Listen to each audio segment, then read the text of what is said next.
Co-op has been offering drama classes and clubs since 2009-10 school year. This is our 8th production. The drama club would not be in existence without the tireless efforts of our director, Loretta Schwinner, and our dedicated parents, Ruth Thompson, Karen Riette, Marie Thibodeau, and Cheryl, who is our videographer and keeps these memories for us. These parents, with the help of many others over the years, have brought out the talents in our students and helped our students achieve more than they could have had they tried it on their own.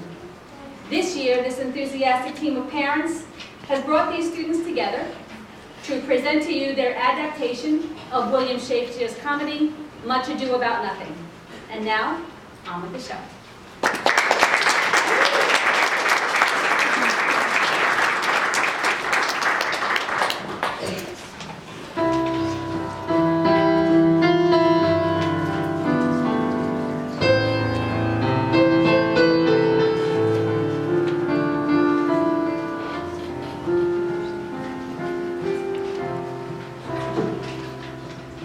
Sigh no more, ladies, sigh no more. Men were deceivers ever. One put in sea, and one on shore, till one thing constant, never.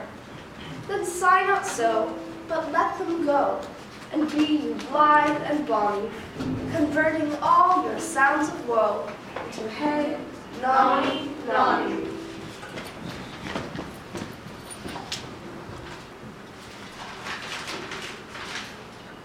I learned in this letter that Don Pedro of Aragon comes this night to Messina. He is very near by this. He was not 3 leagues off when I left him.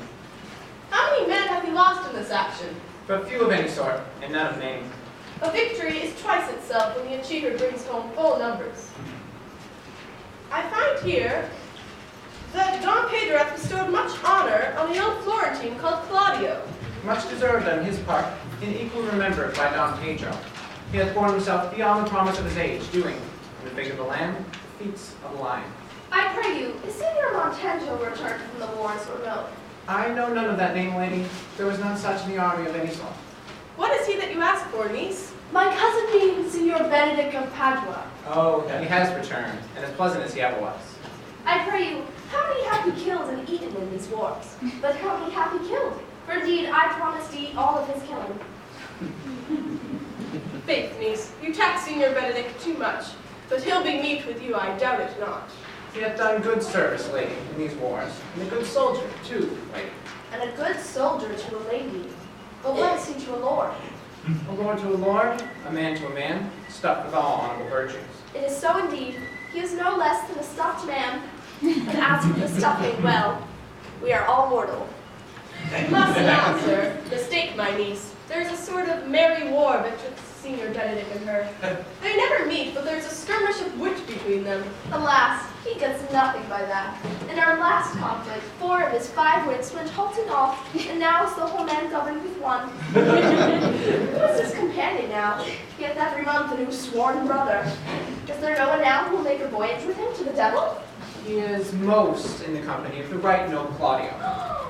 People hang upon him like a disease. He is sooner caught than the pestilence, and the Tinkerman's presently mad.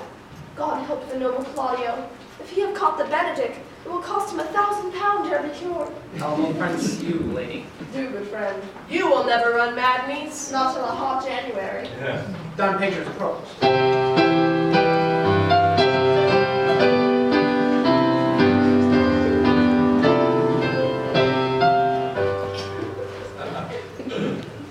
Good Senor Leonardo, you have come to meet your trouble. The fashion of the world is to avoid cost, and you encounter it. Never came trouble to my house in the likeness of your grace. For trouble being gone, comfort should remain. But when you depart from me, my lord, sorrow abides, and happiness takes its leave. You embrace your charge too willingly. I think this is your daughter. Her mother hath many times told me so. Were you in doubt, sir, that you asked her? Senor Benedict, no.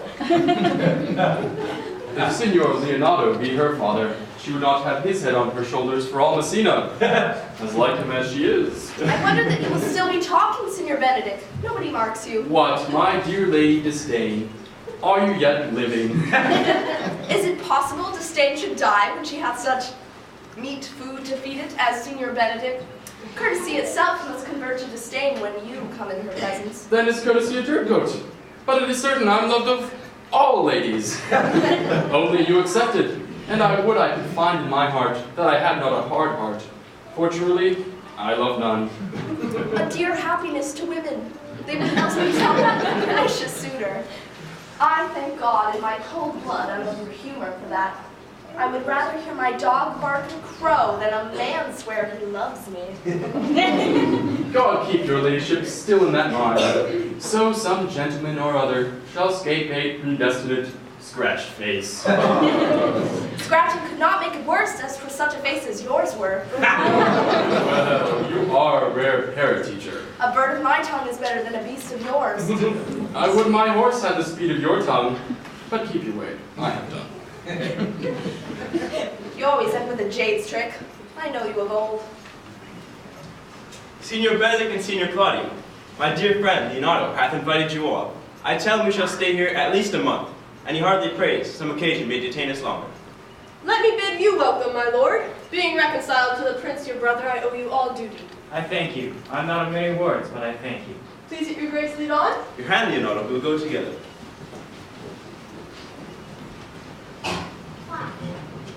Benedict, didst thou know that the daughter of Signor Leonardo? I noted her not, but I looked on her. Is she not a modest young lady? Do you ask me this as an honest man should do, for my simple true judgment? Or would you have me speak after my custom as being a professed tyrant to their sex? No, I pray thee, speak in sober judgment. Why then, methinks she's too low for high praise, too brown for fair praise, then too little for great praise. Only this commendation can I afford her, that, were she other than she is, she were unhandsome. And being no brother, but as she is, I do not like her. Thou thinkest I'm in sport. I pray thee, tell me truly, how thou likest her. Would you buy her that you inquire after her? Can the world buy such a jewel? Yea, and the case to put it into. But speak you this with a sad brow? In mine eye, she is the sweetest lady that ever I looked on. I can see it without spectacles, and I see no such matter. There's a cousin, and were she not possessed with fury, exceeds her as much in beauty as the 1st of May doth the last of December. But I hope you have no intent to turn husband, have you? Scarce trust myself. Though I have sworn the contrary, if Hera would be my wife. Is it come to this? Shall I never see a bachelor of threescore again? Look, Don Pedro has returned to seek you. What secret hath held you here, that you follow not to Leonardo's? I would your lord would constrain me to tell. I charge thee on thy allegiance. You hear, Count Claudio? I can be secret as a dumb man. I would have you think so, but on my allegiance. Mark you this. On my allegiance. He is in love. With whom? Now that is your grace's part. Mark how short his answer is. With Hero, Leonardo's short daughter. Amen, if you love her, for the lady is very well worthy. You speak this to fetch me in, my lord. By my troth, I speak my thought. And in faith, I spoke mine. And by my two faiths and troths, my lord, I spoke mine.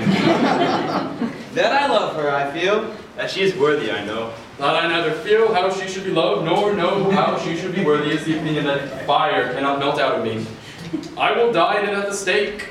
Thou hast ever an obstinate heretic in the despite of beauty. That a woman conceived me, I thank her. That she brought me up, I likewise give her most humble thanks. But all women shall pardon me, for I will not do them the wrong to mistrust any. I will do myself the right to trust none. I will live a bachelor. I shall see thee ere I die, look pale with love. With anger, with sickness, or with hunger, my lord, not with love. Nay, if Cupid have not spent all his quiver in Venice, thou wilt quake for this shortly. I look for an earthquake too, then. In the meantime, Signor Benedict, prepare Leonardo's. Commend me to him, and tell him I'll not fail him at supper. For indeed he hath made great preparation. Examine your conscience, and so I leave you. Hath Leonardo any son, my lord? No child but Hero. She's his only heir. Dost thou affect her, Claudio? Oh, my lord, when you went onward on this ended action, I looked upon her with a soldier's eye, that liked, but had a rougher task at hand to drive liking to the name of love. But now I am returned, and these war thoughts have left their places vacant.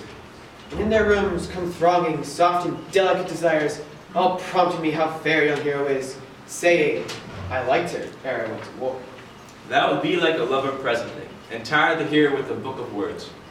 If thou dost love fair Hero, cherish it, and thou break with her and with her father. At the conclusion is, she shall be thine.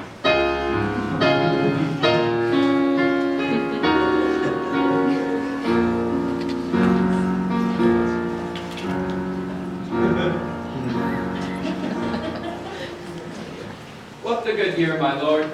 Why are you thus out of measure sad? There is no measure in the occasion it breeds. Therefore, the sadness is without limit. You should hear reason. And when I have heard it, what blessing brings it? If not a present remedy, at least a patient sufferance. I cannot hide what I am. I must be sad when I have cause, and smile at no man's jests.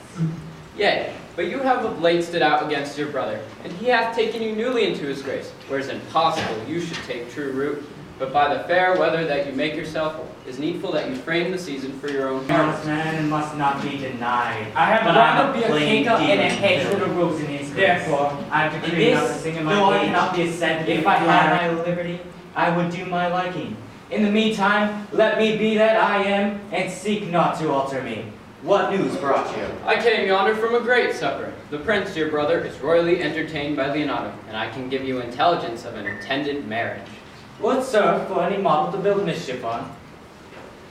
What is he for a fool that betroths himself to unquietness? Marriott is your brother's right hand. Who? The most exquisite Claudio. Even he. Proper squire. And who? Which way looks he? Marry on Hero, the daughter and heir of Leonardo. Come, let us go. This may prove food to my displeasure. That young star hath all the glory of my overthrow. If I can cross him any way, I bless myself every way. You are sure, and will assist me. To the death, my lord. Shall we go prove what is to be done? I'll wait upon your lordship.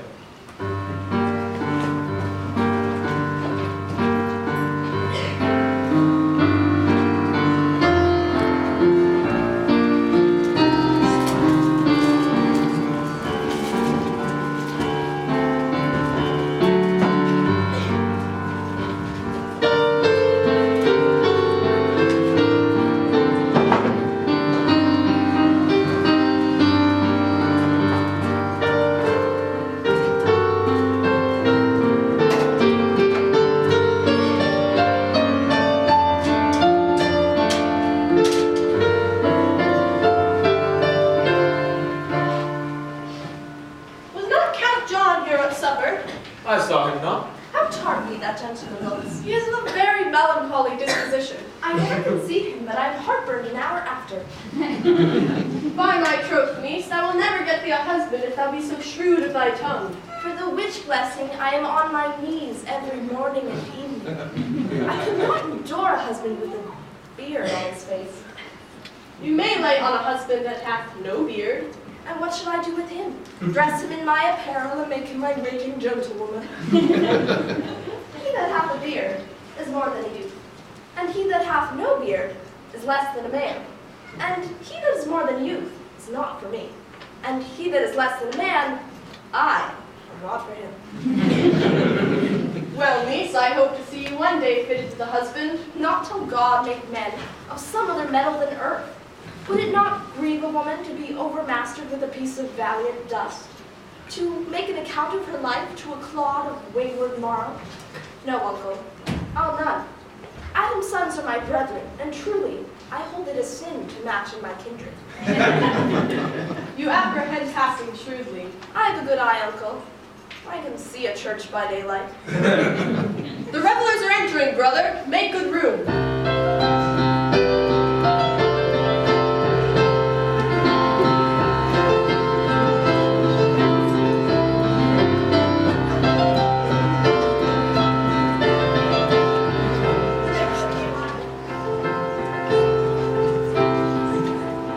Lady, will you walk about with your friend?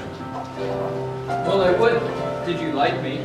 So would not I, for your sake, for I have many ill qualities. Which is one? I say my prayers aloud. I love you better. The hearers may cry, Amen. God match me with a good partner. Amen.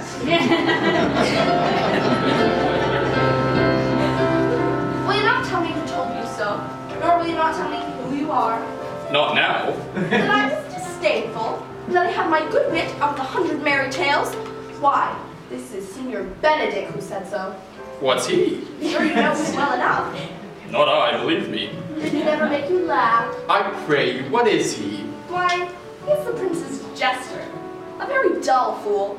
Only his gift is in devising impossible slanders. None but libertines delight in him. And the commendation is not in his wit, but in his villainy. For he both pleases men and angers them. And then they laugh at him and beat him. I'm sure he's in the fleet. When I know the gentleman, I'll tell him what you say. Do. You must follow the leaders. In every good thing.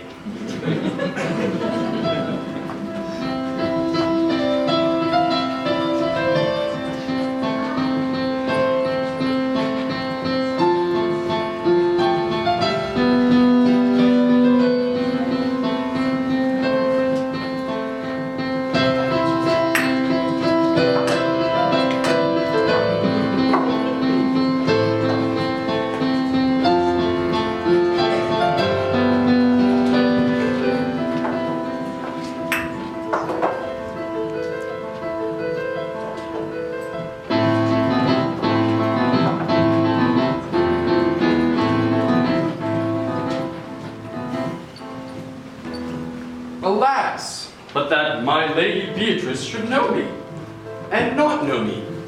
The prince's fool? Ha! It may be I go under that title because I am married. Yay. But so I am apt to do myself wrong. I am not so reputed. It is the base, though bitter disposition of Beatrice that puts the world into her person and so gives me out. Well, I'll be revenged as I may. Now, Signor, where's the Count? Did you see him? Troth, my lord, I have played the part of Lady Thane. I told him, and I think I told him true, that your grace had got the goodwill of this young lady. The Lady Beatrice has a quarrel with you. The gentleman she danced with told her she is much wronged by you. Oh, she misused me! She told me, not thinking I had been myself, that I was the prince's jester, that I was duller than a great thaw. I stood like a man at a mark with the whole army shooting at me. She speaks Spaniards, and every word stabs. If her breath were as terrible as her terminations, there were none living near her. She would infect to the North Star. I would not marry her, though she were endowed with all that Adam had left him before he transgressed. Come, talk not of her. Indeed, all disquiet, horror, and perturbation follow her. Look, here she comes. Will your grace command me any service to the world's end? I will go on the slightest errand now to the Antipodes that you can devise to send me on, rather than hold 3 words conference with this harpy. You have no employment for me? None, but to desire your good company. Oh, sir, here's a dish I love not. I cannot endure my lady tongue. Come, lady, come. You have lost the heart of Signor Benedict. Indeed, my lord. He lent it me a while, and I gave him good use for it. A double heart for his single one. Marry, once before he wanted of me with false dice. Therefore, your grace may well say I have lost it. You have put him down, lady. You have put him down. So I would not he should do me, my lord, lest I should prove the mother of fools. I have brought Count Claudio, whom you sent me to seek. Here, Claudio, I have wooed in thy name, and fair hero is won. I have broke with her father, and his goodwill obtained. Name the day of marriage, and God give thee joy. Count, take of me my daughter, and with her my fortunes. His grace hath made the match, and all grace say amen to it. Speak, Count, 'tis your cue. Silence is the perfectest tale of joy. Lady, as you're mine, I am yours. Speak, cousin, or if you cannot, stop his mouth with a kiss and let him not speak. In faith, then, you have a merry heart. Yea, my lord, I thank you, poor fool. It keeps on the windy side of care. My cousin tells him in his ear that he is in her heart. And so she doth. Yea, for alliance. Thus goes everyone to the world but I. I may sit in a corner and cry, hey-ho, for a husband. Lady Beatrice, I will get you one. I would rather have one of your father's getting. I would praise your brother like you. Your father got excellent husbands, if a maid could come by them. Would you have me, lady? No, my lord, unless I might have another for working days. Your grace is too costly to wear every day. And I beseech your grace, pardon me. I was born to speak all mirth and no matter. Cousins! God give you joy! By my troth, a pleasant-spirited lady. There is little of the melancholy element in her, my lord. She is never sad but when she sleeps, and not ever sad then. For I have heard my daughter say, she has often dreamed of unhappiness and waked herself with laughing. She cannot endure to hear tell of a husband. Oh, by no means. She mocks all her wooers out of suit. She were an excellent wife for Benedict. Oh, my lord, if they were but a week married, they would talk themselves mad. County Claudio, when mean you go to church? Tomorrow, my lord. Not till Monday, my dear son, which is a hence just 7 night, and a time too brief too to have all things answered in my mind. But I warn thee, Claudio, the time shall not go dully by us. I will, in the interim, undertake one of Hercules' labors, which is to bring the Senior Benedict and the Lady Beatrice into a mountain of affection, the one with the other. I would fain have it a match, and I doubt not but to fashion it, if you three will administer such assistance, as I shall give the direction. My lord, I am for you, though it cost me 10 nights watching. And I, my lord.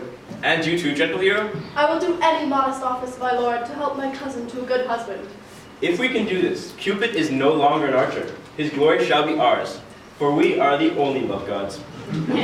Go in with me, and I'll tell you of my drift. It is so that Count Claudio will marry the daughter of Leonato. Yea, my lord, but I can cross it. How? Not honestly, my lord, but so covertly that no dishonesty shall appear in me. Show me briefly how. I think I told your lordship, a year since, how much I'm in the favor of Margaret, the waiting gentlewoman to Hero. I remember. I can, on any night, appoint her to look out at her lady's chamber window. What life is in that to be the death of his marriage? Go, then. Find me a meet hour to draw Don Pedro and the Count Claudio alone. Tell them that you know that Hero loves me. They will scarcely believe this without trial. Bring them to see me at her chamber window, hear me call Margaret Hero, and Margaret turn me Claudio.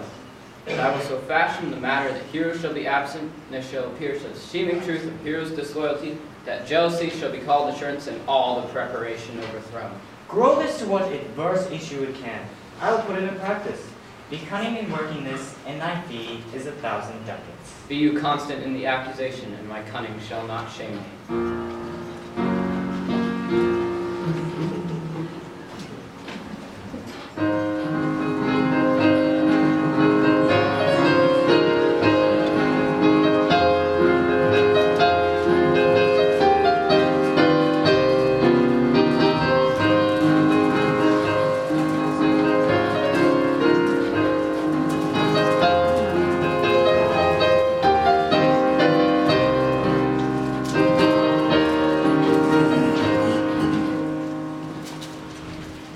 I do much wonder that one man, seeing how much another man is a fool when he dedicates his behaviors to love, will, after he hath laughed at such shallow follies in others, become the argument of his own scorn by falling in love. And such a man is Claudio. I have known when there was no music with him but the drum and the fife, and now had he rather hear the tabor and the pipe. I have known when he would have walked 10 miles afoot to see a good armor, and now he will lie 10 nights awake, carving the fashion of a new doublet. He was wont to speak plain and to the purpose, like an honest man and a soldier. And now he has turned orthography. His words are a very fantastical banquet. Just so many strange dishes. May I be so converted and see with these eyes? I cannot tell. I think not. One woman is fair, yet I am well. Another is wise, yet I am well. Another virtuous, yet I am well.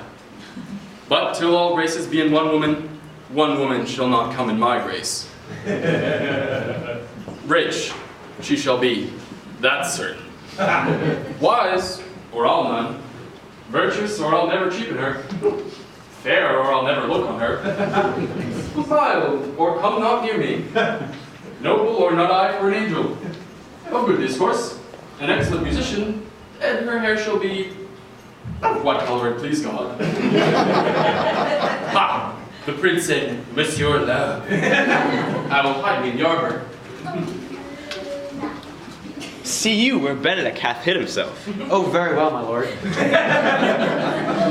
Come, do read that song again. Oh, good my lord, tax not so loud a voice to slander music any more than once. I pray thee, come. Or if thou wilt hold longer argument, do it in notes. Note this before my notes. There's not a note of mine that's worth the noting. Now divine air, now is his soul ravished. Is it not strange that sheep's guts should hale souls out of men's bodies? Sigh no more, lady, sigh no more. Men were deceivers everyone couldn't see, and what I'm sure to one thing constant never than sigh no soul, but let them go and be your life, and only in vertigo your sounds of war into hey, nani, nani. Sing no more, did he sing no more? Oh, clouds so dark, heavy the fall of man was ever so since summer first was in and sign on so but let them go and be your bride, and only converting all your sounds of woe into hey, nani, nani.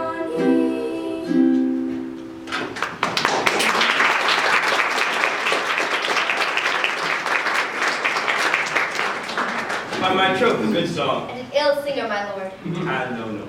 Faith, thou singest well enough. Had it been a dog that should have held us, they would have hanged her. Come hither, Leonardo. What was it you told me of today? That your niece Beatrice was in love with Signor Benedict. I did never think that lady would have loved any man. No, I neither. But most wonderful that she should so dote on Signor Benedict, who she had, in all outward behavior, seemed ever to abhor. Is it possible? Sits the wind in that corner?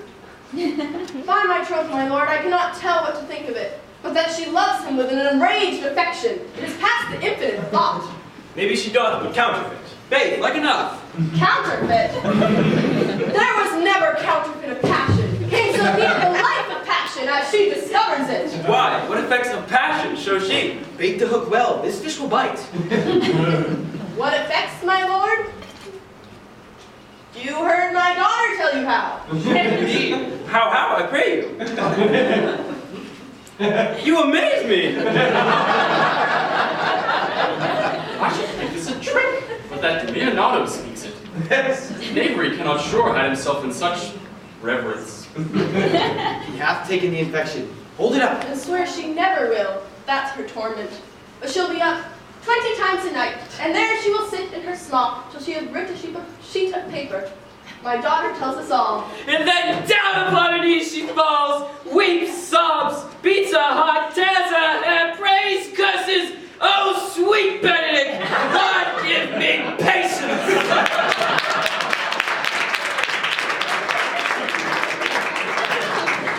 She does indeed. My daughter that she will do a desperate outrage for herself. It is very true. It were good that Benedict knew of it. To what end? He would make but a sport of it, and torment the poor lady worse. If he should, it were almost to hang him. She's an excellent, sweet lady, and, out of all suspicion, she's virtuous. And she is exceeding wise. In everything but in loving Benedict.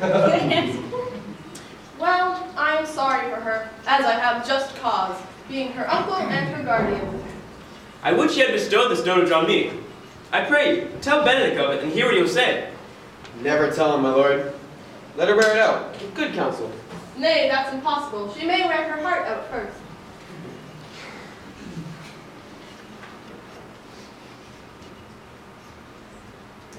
Well, we'll hear further by our daughter. Let it cool the while. I love Benedict well, and I could wish he would modestly examine himself, to see how much he is unworthy so good a lady. My lord, will you walk? Dinner is ready. If you do not dote on her upon this, I will never trust my expectation. Let there be the same net spread for her, and that your daughter and her gentleman must carry. Let us send Beatrice to call him into dinner. This can be no trick. The conference was sadly bored. They have the truth of this new hero. They seem to pity the lady. Love me? Why? It seems her affections have... It must be requited. I hear I am censured. They say I will bear myself proudly if I perceive the love come from her. They say too that she would rather die than give any sign of affection. I did never think to marry. I must not seem proud. Happy are they that hear the detractions and can put them to mending. They say the lady is fair. 'Tis the truth. I can bear them witness. And virtuous. 'Tis so. I cannot reprove it. And wise, but for loving me. But my troth, it is no addition to her wit, nor no great argument of her folly. For I will be horribly in love with her. I may chance have some odd quirks and remnants of wit broken on me because I have railed so long against marriage. But doth not the appetite alter? A man loves the meat in his youth that he cannot endure in his age. Shall quips and sentences and these paper bullets of the brain awe a man from the career of his humor? No! The world must be peopled. When I said I would die a bachelor, I did not think that I should live till I were married. Here comes Beatrice. By this day, she's a fair lady. I do spy some marks of love in her. Against my will, I am sent to bid you come into dinner. Fair Beatrice, I thank you for your pains. I took no more pains for those thanks than you take pains to thank me. If it had been painful, I would not have come. You take pleasure then in the message. Nay, senor, just so much as you may take upon a knife's point. Ha ha ha ha ha ha.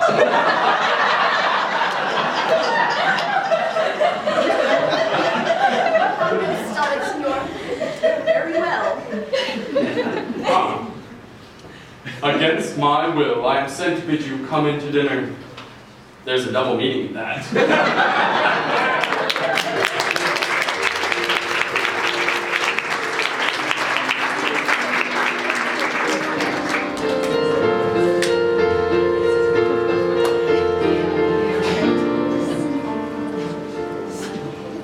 Good Ursula, run thee to the parlor. There shalt thou find my cousin Beatrice proposing with the Prince and Claudio. Whisper her ear and tell her I and Margaret walk in the orchard, and our whole discourse is all of her. Say that thou overheardst us, and bid her steal into the pleached bower. There will she hide her to listen to our purpose. This is thy office, bear thee well in it, and leave us alone. I'll make her come, I warrant you presently. Now, Margaret, when Beatrice doth come, as we do trace this alley up and down, our talk must be only of Benedick. When I do name him, let it be thy part to praise him more than ever man did merit. My talk to thee must be how Benedick is sick in love with Beatrice. Of this matter is little Cupid's crafty arrow made, that only wounds by hearsay. Now begin, for look where Beatrice, like a lapwing, runs close by the ground to hear our talking. The pleasantest angling is to see the fish greedily devour the treacherous bait. So angle we for Beatrice, who even now is couched in the woodbine coverture. Fear you not my part of the dialogue. Now go we near her, that her ear lose nothing of the false sweet bait that we lay for it. But are you sure that Benedict loves Beatrice so entirely?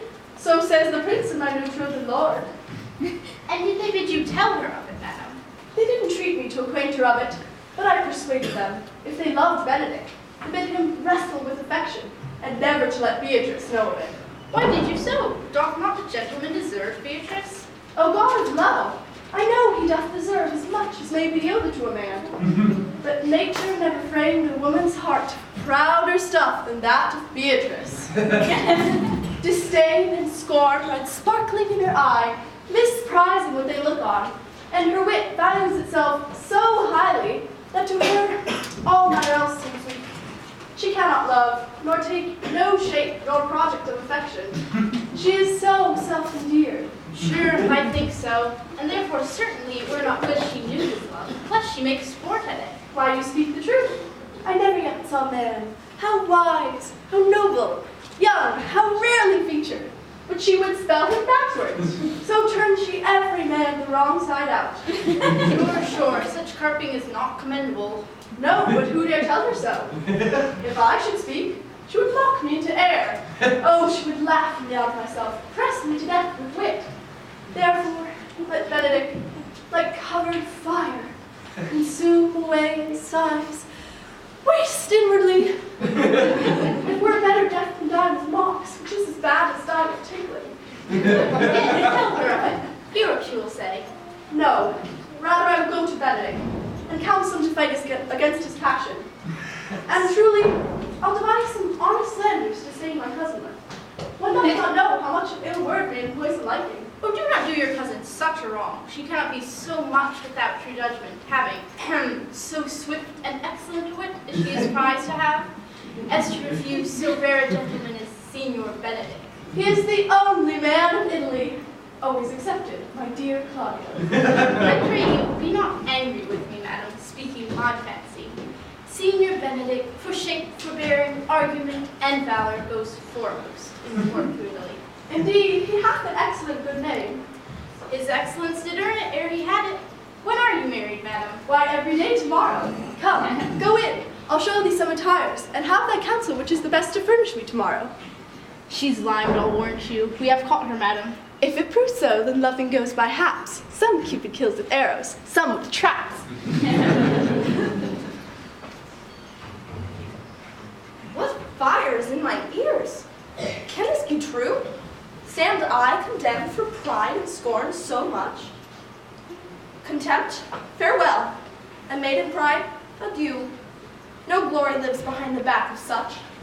And Benedict, love on. I will requite thee, taming my wild heart to your loving hand. If thou dost love, my kindness shall incite thee to bind our loves up in a holy band, for others say thou dost deserve it. I believe it. Better than reportingly.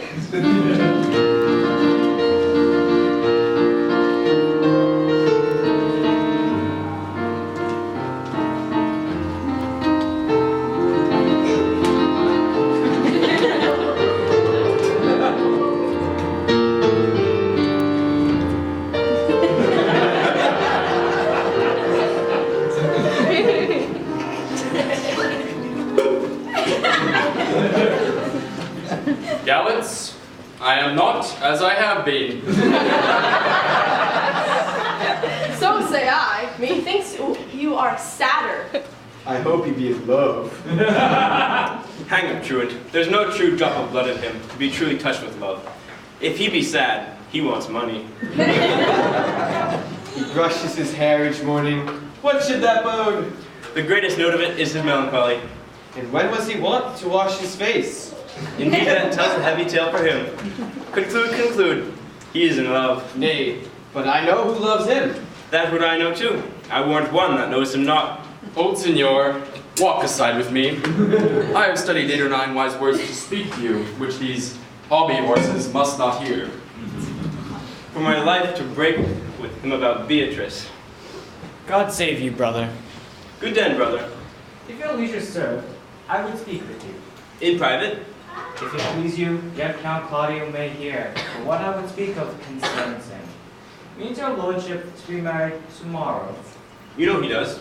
I know not that when he knows what I know. Why? What's the matter? If there be any impediment, I pray you, discover it.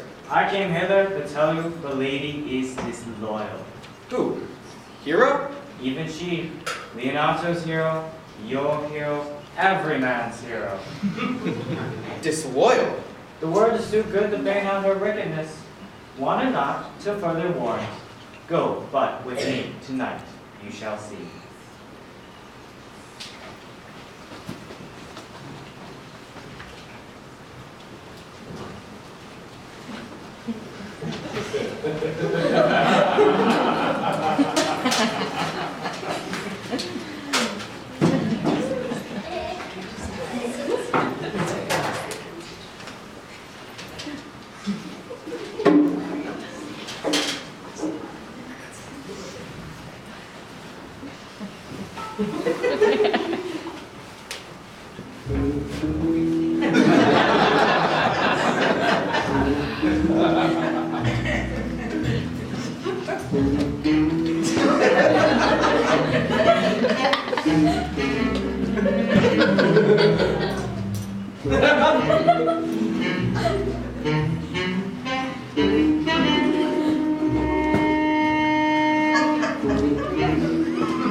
Are you good men and true? Sir, yes, sir. Yea, or else it were a pity they should suffer salvation, body and soul.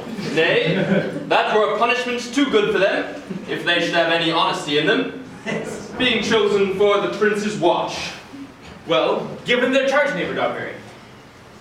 You are thought here to be the most senseless and fit man for the constable of the watch. Therefore bear you the lantern. This is your charge. You're to comprehend all vagrom men.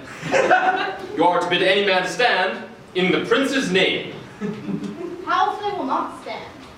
Why then take no note of him, but let him go. Presently, call the rest of the watch together, and thank God you are rid of a knave. He will not stand when he is bidden. He is none of the prince's subjects. True, and they are to meddle with none but the prince's subjects. You are to make no noise in the streets, for the watch to babble and to talk is most tolerable and not to be endured. We would rather sleep than talk. We know what belongs to a watch. You speak like an ancient and most quiet watchman, for I cannot see how sleeping should offend. You are to call at all the alehouses, and bid those that are drunk get them to bed. How if they will not? Why, then let them alone till they are sober. If they make you not then the better answer, you may say they are not the men you took them for. If you catch a thief, you may suspect him, by virtue of your office, to be no true man. And, for such men as these, the less you meddle or make with them, why the more is for your honesty. But if we know him to be a thief, shall we not lay hands on him? Truly, by your office you may. But I think the most peaceable way for you, if you do catch a thief, is to let him show himself what he is, and steal out of your company. You haven't been always called the merciful man, partner. Truly, I would not hang a dog by my will, much more a man who hath any honesty in him. 'Tis very true. Well, masters, this is the end of the charge. And there be any matter of weight chances, call up me. Keep your fellows' counsels, and your own, and good night. Come, neighbor. Well, masters, we hear a charge. Let's sit here upon the bench till 2, and then all to bed. One word more, honest neighbor. I pray you watch about Signor Leonato's door. For the wedding being there tomorrow, there's a great coil tonight. Adieu, be vigilant, I beseech you.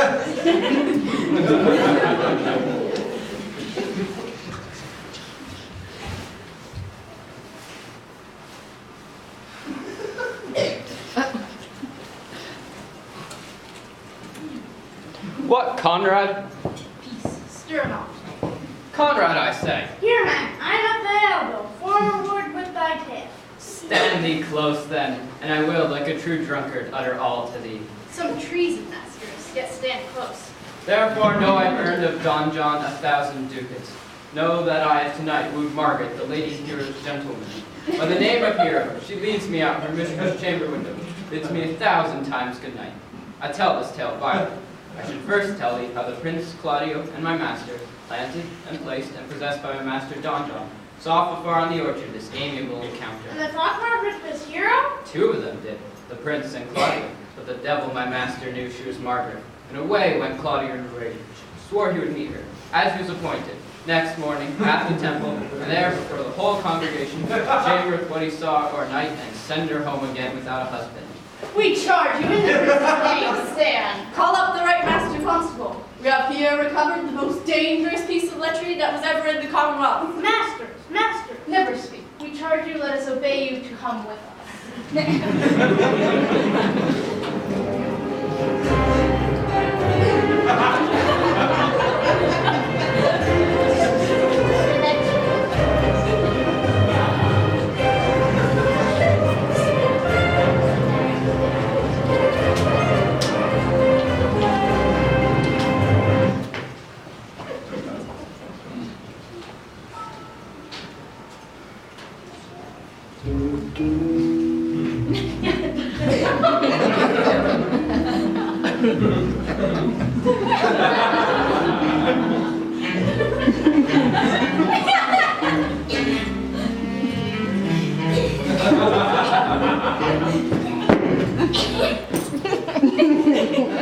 What would you with me, honest neighbors? Marry, sir, I would have some confidence with you that discerns you nearly. Brief, I pray you, for you see it is a busy time with me. Marry, this it is, sir. Yes, in truth it is, sir. What is it, my good friends? Good man Verges, sir, speaks a little off the matter. An old man, sir, and his wits are not so blunt as, God help, I would desire they were. But in faith, honest as the skin between his brows. Yes, I thank God I am as honest as any man living. That were an old man and no honester than I. Neighbors, you are tedious.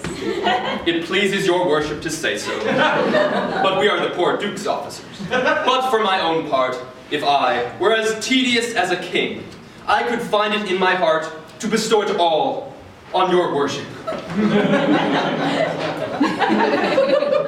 All thy tediousness on me. I would fain know what you have to say. Marry, sir, our watch tonight, accepting your worship's presence, hath taken a couple of errant knaves, as any in Messina. A good old man, sir, he will be talking.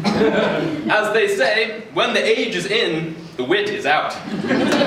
God help us, it is a world to see. Well said in faith, neighbor Verges.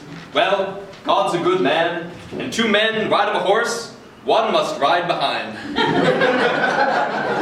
An honest soul in faith, sir, as ever broke bread. But God is to be worshipped. All men are not alike. Alas, good neighbor. Indeed, neighbor, he comes too short of you. Gifts that God gives.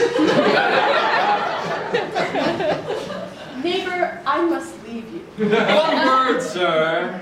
Our watch, sir, have indeed comprehended 2 auspicious persons, and we would have them this morning examined before your worship. Take their examination yourself and bring it to me. I am now in great haste as it may appear unto you. Drink some wine ere you go. Farewell. Go, good partner, go. Get you the watch to the jail. We are now to examination these men. And we must do it wisely. We will spare for no wit, I warrant you. Only get the learned writer to set down our excommunication and meet me at the jail.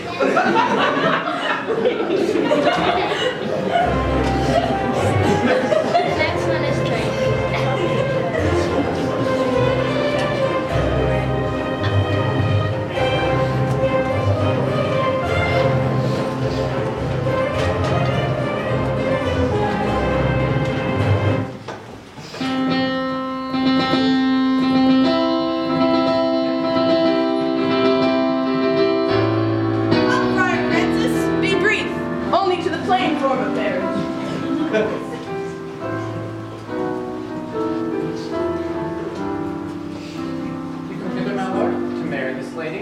No. To be married to her, friar. You come to marry her. Lady, you come hither to be married to this count? I do. If either of you know any inward impediment where you should not be conjoined, I charge you on your souls to utter it. Know you any hero? None, my lord.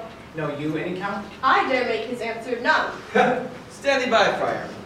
Father, will you with free and unconstrained soul give me this maid, your daughter? As freely, son, as God did give her me. And what have I to give you back worth this rich and precious gift? Nothing, unless you render her again. Sweet prince, you learn me noble things from this. There, Leonardo, take her back again. Give not this rotten orange to your friend. She is but the sign and semblance of her honor. Behold, how like a maid she blushes here, though her blush is guiltiness, not modesty. What do you mean, my lord? Is my lord well that he doth speak so wide? Sweet prince, why speak not you? What should I speak? I stand dishonored, that have gone about to link my dear friend to a common stale. Are these things spoken, or do I but dream? These things are true, are spoken, and they are true. This looks not like a nuptial. True! Oh, God defend me, how I am beset! What man was he talked with you? Yesternight, out at Uindo, between 12 and 1. I talked with no man at that hour, my lord. Why then, Leonardo, I am sorry you must hear. Upon mine honor, myself, my brother, and this Greek count did see her, hear her, at the hour last night, talk with a ruffian at her chamber window, who hath indeed most like a liberal villain, confessed the encounter they had had 1,000 times in secret. Oh, hero, fare thee well, most foul, most cruel, farewell. Hath no man's dagger here a point for me? How now, cousin? Come, let us go. These things come thus the light. Smother her spirits up. How doth the lady? Dead, I think. Cousin. Uncle. Senor Benedict, friar. Have comfort, lady. Wherefore? Does not every earthly thing cry shame upon her?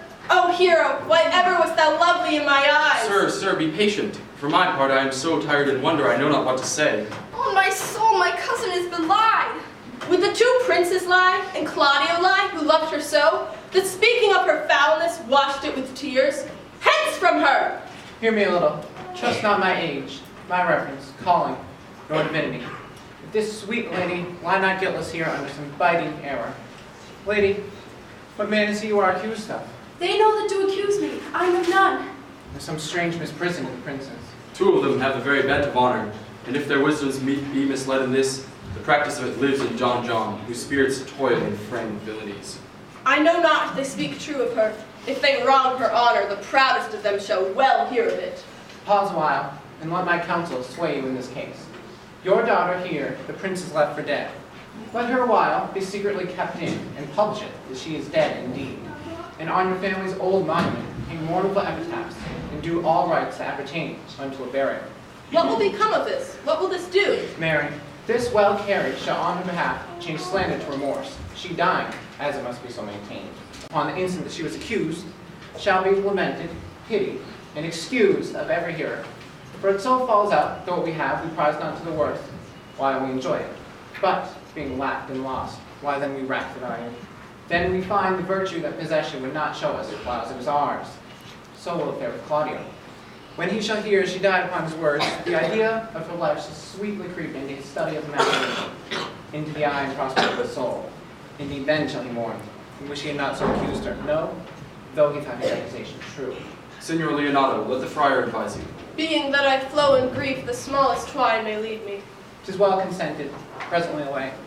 Come, lady, die to live. This wedding day perhaps is but prolonged. Have patience and endure.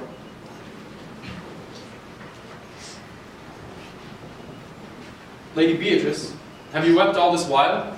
Yea, and I will weep a while longer. Surely I do believe your fair cousin is wronged. How much might the man deserve of me that would right her? Is there any way to show such friendship? A very even way, but no such friend. I do love nothing in the world so well as you. Is not that strange? Why then, you have stayed me in a happy hour. I was about to protest that I loved you. And do it with all thy heart. I love you with so much of my heart that there is none left to protest. Come, bid me do anything for thee. Kill Claudio. not for the wide world. You kill me to deny it. Fare you well. Tarry, sweet Beatrice. I am gone, though I am here. No, there is no love in you. I pray you let me go. Beatrice, we'll be friends first. You dare easier be friends with me than fight with mine enemy? Is Claudio thine enemy? Is he not proved in the height a villain, who hath slandered, scorned, dishonored my kinswoman? Oh, that I were a man! What, bear her in hand until they come to take hands, and then with public accusation, uncovered slander, unmitigated rancor? Oh, that I were a man! I would eat his heart in the marketplace. Hear me, Beatrice. Talk with a man out of window, a proper saying. Nay, but Beatrice. Sweet hero, she is wronged, she is slandered, she is undone. And he is as valiant as Hercules, who only tells a lie and swears it. Beatrice, by this hand, I love thee. Use it for my love some other way than swearing by it. Think you on your soul that the Count Claudio hath wronged Hero? As sure as I have a thought or a soul. Enough. I am engaged. I will challenge him. By this hand, Claudio shall render me a dear account. Go, comfort your cousin. I must say she is dead. And so farewell.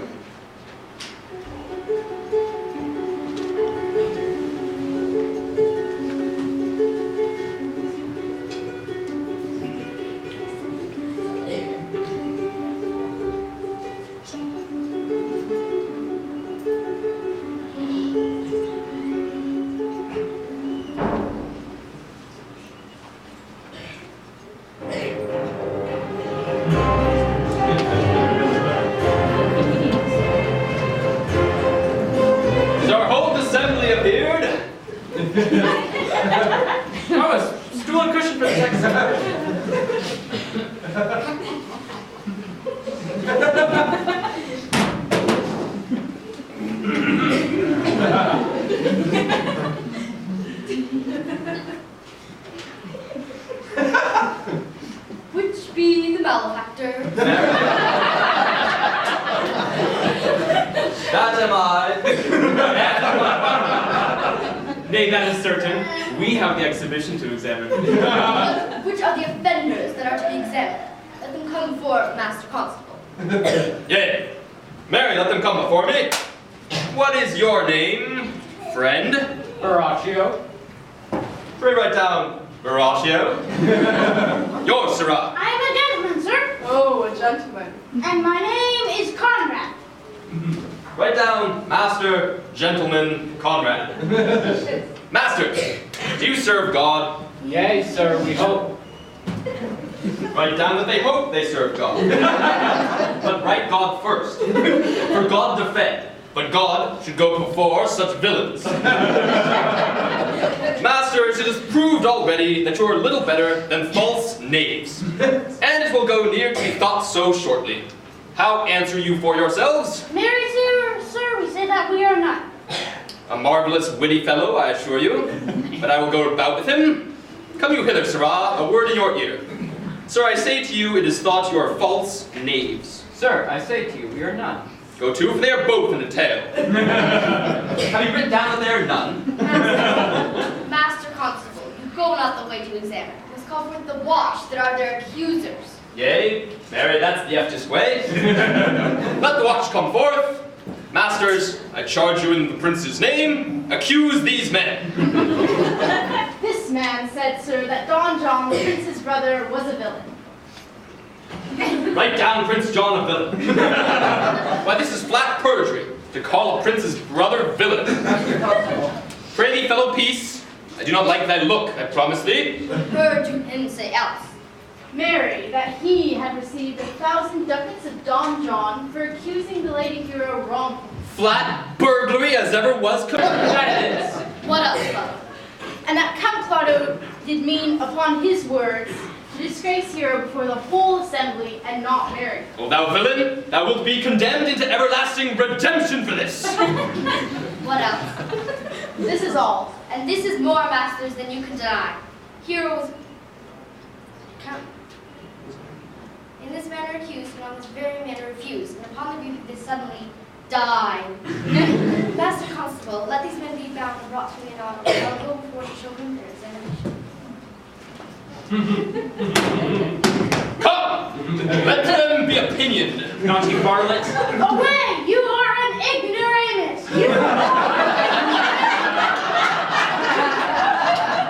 Dost thou not suspect my place? Dost thou not suspect my years?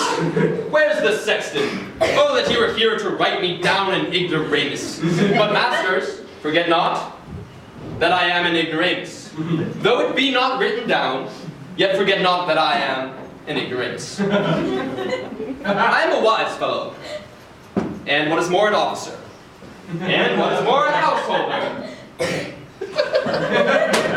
And what is more, as pretty a piece of flesh as any is in Messina. And one that knows the law, go to, and everything handsome about him. Come, away with them. Oh, that I had been written down in ignoramus.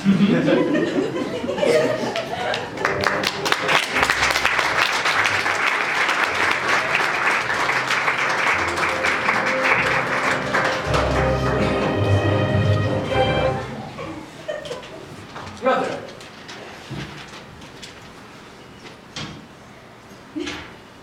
If you go on thus, you will kill yourself, and 'tis not wisdom to second grief against thyself. I pray thee, cease thy counsel, which falls into my ears as profitless as water in a sieve. My griefs cry louder than advertisement. There are in men from children nothing different. Yet, I pray thee, bear not all the harm against yourself. Make those that do offend you suffer too. There thou speakest reason.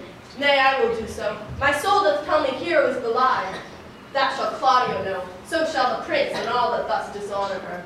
Here comes the prince and Claudio hastily. Good day, good day. Good day to both of you. Hear you, my lords. We have some haste, Leonardo. Some haste, my lord. Well, fare you well, my lord. Are you so hasty now? Well, all is one. Nay, do not quarrel with us, good old man. If he could right himself of quarreling, some of us would lie low. Who wrongs him? Mary, thou dost wrong me, thou dissembler thou. Thou hast killed my innocent child. Thy slander hath gone through and through her heart, and there she lies, buried with her ancestors. Oh, in a tomb where never scandal slept, save this of hers, framed by thy villainy. My villainy? Thine, Claudio, thine, I say! You say not right, old man. Canst thou so daff me? Thou hast killed my child. If thou killest me, boy, thou shalt kill a man. He shall kill two of us, and men indeed. Brother. Content yourself. God knows I love my niece, and she is dead. Slandered to death by villains, boys, apes, braggarts. Gentlemen both, we will not wake your patience. My heart is sorry for your daughter's death, but on mine honor, she was charged with nothing but what was true and very full of proof. My lord, my lord. I will not hear you. No? Come, brother, away. I will be heard. And shall, or some of us was smart for it. See, here comes the man we went to seek. Good Signor, what news? Good day, my lord. I came to seek you both. As I am an honest man, he looks pale. Art thou sick or angry? By this light, I think he be angry indeed. Shall I speak a word in your ear? God bless me from a challenge. You are a villain. I jest not. I will make it good how you dare, with what you dare, and when you dare. Do me right, or I will protest your cowardice. You have killed a sweet lady, and her death shall fall heavy on you. Let me hear from you. Fare you well, boy. You know my mind. My lord, for your many courtesies, I thank you. I must discontinue your company. Your brother has fled from Messina. You have among you killed a sweet and innocent lady. He is in earnest. In most profound earnest. Now warrant you, for the love of Beatrice. And hath challenged thee. Most sincerely. What a pretty thing man is, when he goes about in his doublet and hose, and leaves off his wit. But soft you, did he not say my brother was fled? Come you, sir! How now? Two of my brothers been bound. Brought you one. Officers, what offense have these men done? Marry, sir, they have committed false report. Moreover, they're verified unjust things. Secondarily, they're slanders. Sixth, and lastly, they have belied a lady. Thirdly, they have spoken untruths. And, to conclude, they are lying knaves. Masters, what offense have you done? Thus bound to your answer. This learned constable is too cunning to be understood. What's your offense? Sweet prince, I have deceived even your very eyes. What your wisdoms cannot discover, these shallow fools have brought to light. Who in the night overheard me confessing to this man how Don John your brother incensed me to slander the lady Hero. How you were brought into the orchard and saw me court Margaret in Hero's garments. How you disgraced her when you should marry her. By villainy they have upon record. The lady is dead upon mine and my master's false accusation. Now I desire nothing but the reward of a villain. Runs not your speech like iron through your blood. I have drunk poison while he uttered it. But did my brother set thee onto this? Yea, and paid me richly for the practice of it. He is composed and framed of treachery, and fled he is upon this villainy. O hero, now thy image doth appear, and the rare semblance that I loved at first. Come, bring away the plaintiffs. By this time our sexton hath reformed Signor Leonardo of the matter. And masters, do not forget to specify when time and place shall serve that I am an ignoramus. Here come Master Signor Leonardo, and the sexton too. Which is the villain? If you would know your wronger, look on me. Art thou the slave that with thy breath hath killed my innocent child? Yea, even I alone. No, not so, villain. Thou beliest thyself. Here stand a pair of honorable men. A third is fled that had a hand in it. I thank you, princes, for my daughter's death. Recorded with your high and worthy deeds. 'Twas bravely done, if you bethink you of it. I know not how to pray your patience, yet I must speak. Impose to me what penance your invention can lay upon my sin. Yet sinned I not, but am mistaken. By my soul, nor I. And yet, to satisfy this good old man, I would bend under any heavy weight that he'll enjoin to me. I cannot bid my daughter live. That were impossible. But I pray you, possess the people in Messina here how innocent she died. And if your love can labor on the sad invention, paint her an epitaph on her tomb, and sing it to her bones. Sing it tonight. Tomorrow come you to my house. And since you could not be my son-in-law, be yet my nephew. My brother hath a daughter, almost the copy of my child that is dead, and she alone is heir to both of us. Give her the right you should have given her cousin, and so dies my revenge. O noble sir, your overkindness doth bring tears to me. I do embrace your offer, and dispose of henceforth of poor Claudio. Tomorrow then I expect your coming. Tonight I take my leave. This naughty man shall face to face to be brought to Margaret, whom I hear is packed in all this wrong, hired to it by your brother. No, by my soul she was not, nor knew not what she did when she spoke to me. Always hath been just and virtuous in anything I do know by her. Moreover, sir, which indeed is not under white and black, this plaintiff here, the offender, did call me ignoramus. I beseech you let it be remembered in his punishment.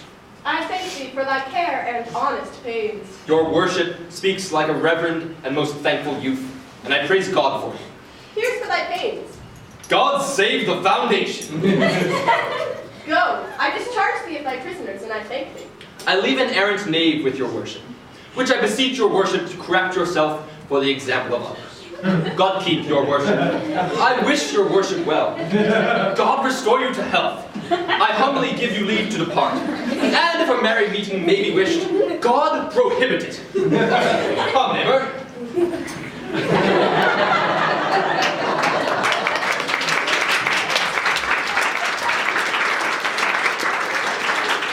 Until tomorrow morning, lords, farewell. Farewell, my lords. We look for you tomorrow. We will not fail. Tonight, I will mourn with Hero.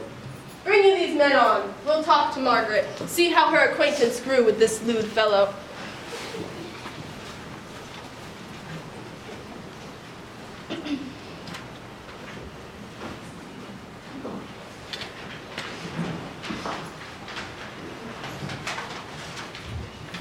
Done to death by slanderous tongues was the hero that here lies.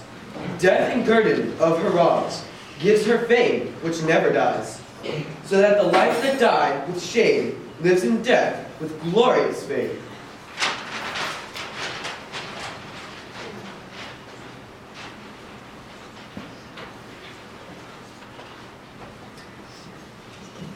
The God of love that sits above and knows me, how pitiful I deserve. I mean in singing, but in loving, none was ever so truly turned over and over as my poor self in love. Mary, I cannot show the rhyme. I have tried. I can find no rhyme for lady, but baby. For scorn, horn. For school, fool. Very ominous endings. No, I was not born under a rhyming planet, nor I cannot woo in festival terms. Sweet Beatrice, wouldst thou come when I call thee? Yea, Signor, and depart when you bid me. Oh, but stay till then. That is spoken very well. And yet, before I go, let me go with that for which I came, which is to know what hath passed between you and Claudio. I must tell thee plainly. Claudio undergoes my challenge, and either I must hear from him shortly, or I'll subscribe him a coward. And I pray thee, tell me now, for which of my bad parts didst thou first fall in love with me? For them all together, which maintain so politic a state of evil, that they allow no good part to intermingle with them. But for which of my good parts did thou first suffer love for me? Suffer love, a good epithet. I do suffer love indeed, for I love thee against my will. In spite of your heart, I think. Alas, poor heart. If you will spite it for my sake, I will spite it for yours. For I can never love that which my friend hates. Thou and I are too wise to woo peaceably. And I pray thee, tell me now, how doth your cousin? Very ill. And how do you? Very ill too. Serve God, love me, and mend. And there I must leave you too, for here comes one in haste. Madam, you must come to your uncle. Yonder is old Coil at home. It is proved my lady hero hath been falsely accused, the prince and Claudio mightily abused. And Don John is the author of all, who is fled and gone. Will you come? Presently? Will you come and hear these news, Signor? I will live in thy heart, die in thy lap, and be buried in thy eyes. And moreover, I will come with thee to thy uncle's.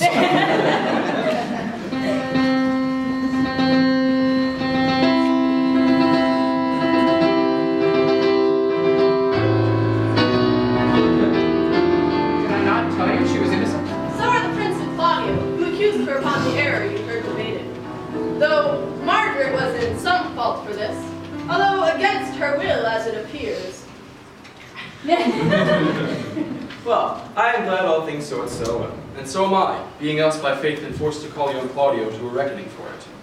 Now, daughter, and you gentlewomen, withdraw into a chamber, and when I call for you, come hither masked. The prince and Claudio promised by this hour to visit me. Brother, you know your office. You must be father to your brother's daughter, and give her to young Claudio. Which I will do with confirmed countenance. Friar, I must entreat your pains, I think. To do what, Signor? To bind me, or undo me. One of them. Signor Leonardo, truth it is, good Signor, your niece regards me with an eye of favor. That I, my daughter, lent her, 'tis most true. And I do with an eye of love requite her. The sight whereof I think you had from me, the prince, and from Claudio. But what's your will? Your answer, sir, is enigmatical. But for my will is that your will may stand with ours this day to be conjoined in the state of honorable marriage, in which, good friar, I shall desire your help. My heart is with your liking. And my help. Here come the Prince and Claudio. Good morrow to this fair assembly. Good morrow, Prince. Good morrow, Claudio. Are you yet determined today to marry with my daughter? Call her forth, brother.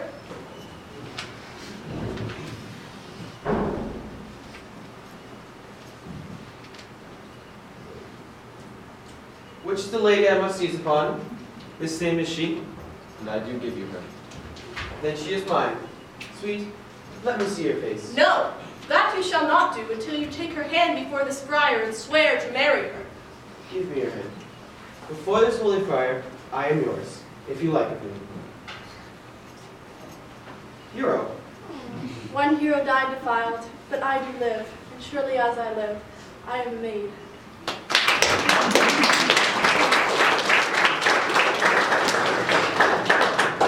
The former hero, here that is dead. She died, my lord, but whilst her slander lived.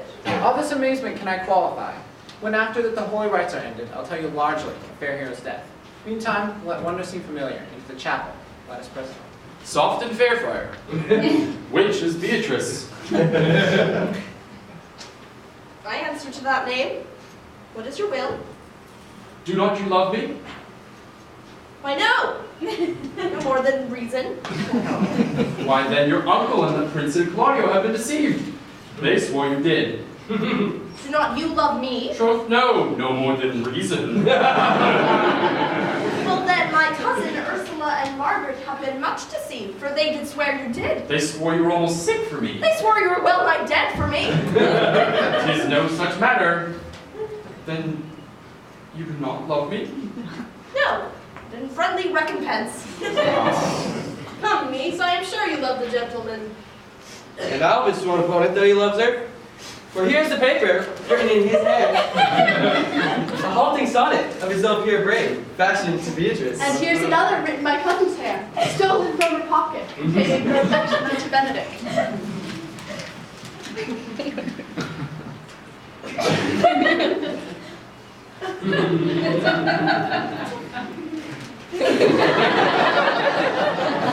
A miracle! Here's our own hands against our hearts. Come, I will have thee. But by this light I take thee for pity. I would not deny you, but by this good day I yield upon great persuasion, and partly to save your life, for I was told you were in a consumption. Please, fair Beatrice, I will stop your mouth.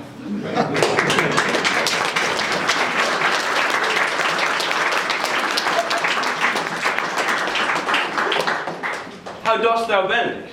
The married man? I'll tell thee what, Prince. A college of woodcrackers cannot flout me out of my humor. Dost thou think I care for a satire or an epigram? No. Since I do purpose to marry, I will think nothing to any purpose that the world can say against it, and therefore never flout at me for what I have said against it. For man is a giddy thing, and this is my conclusion. For thy part, Claudio, I did think to have beaten thee, but in that thou art like to me, my kinsman, live unbruised, and love my cousin. Come, we are friends. Let's have a dance ere we are married, that we may lighten our own hearts, and our wives' heels. We'll have dancing afterwards. First for my word, therefore play music. Prince, thou art sad. Get thee a wife. Get thee a wife.